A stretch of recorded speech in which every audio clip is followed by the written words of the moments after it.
Et pour parler de ces champions de l'intox, on reçoit Sandrine Fedel. Bonjour. Ce qu'on découvre dans votre travail qui est assez incroyable, c'est qu'en fait, les pétroliers, ils savaient depuis 50 ans qu'en gros, leur impact sur le réchauffement climatique, le fait qu'ils étaient en train de bousiller complètement la planète, ils le savaient depuis 50 ans. Et pourtant, nous, ils nous tenaient un discours quasiment inverse. Donc on va regarder un extrait de votre documentaire et on en parle après. Sur ce film d'entreprise d'Exxon, on voit le jeune ingénieur mener des recherches à bord d'un pétrolier géant, le Esso Atlantique. Pendant 3 ans, avec une équipe de scientifiques payés par la compagnie, il parcourt les océans. Leur feuille de route est claire, Exxon veut mesurer les conséquences de la combustion des énergies fossiles. On avait installé un système à l'intérieur du pétrolier qui pouvait mesurer le dioxyde de carbone dans l'air, mais aussi dans l'océan.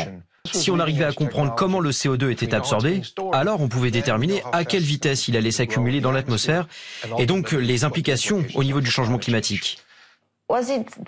Et à l'époque, il était déjà clair pour vous que le climat allait se réchauffer ? Nous étions sûrs que les changements dus aux activités humaines avec le dioxyde de carbone auraient des conséquences importantes sur le climat. La seule question, c'était de savoir, est-ce que nous parlons de 2 décennies ou 3 décennies? Pas de siècles en tout cas.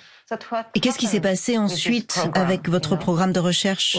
Le projet de recherche sur le bateau a été arrêté d'un coup, fin 82. Ce qu'on a montré avec le documentaire, avec le reportage, c'est pas tant que Total savait à ce moment-là, parce que ça c'était en accord avec la science de l'époque. C'est qu'ont-ils fait après avec ce savoir. Et c'est là que ça devient très intéressant, parce que Total ouvre ses pages, reconnaît, et ils disent clairement dans ce document, tous les modèles prédisent qu'un réchauffement est à venir. Mais c'est après que les choses évoluent. C'est-à-dire que dans les documents plus tard, que ce soit Elf et Total, on se rend compte qu'ils appuient sur les doutes scientifiques. Ils ont utilisé des techniques de stratégie du doute. On n'est pas sûr, on ne sait pas. On va en parler parce qu'on va voir un extrait spécifiquement là-dessus que j'ai trouvé.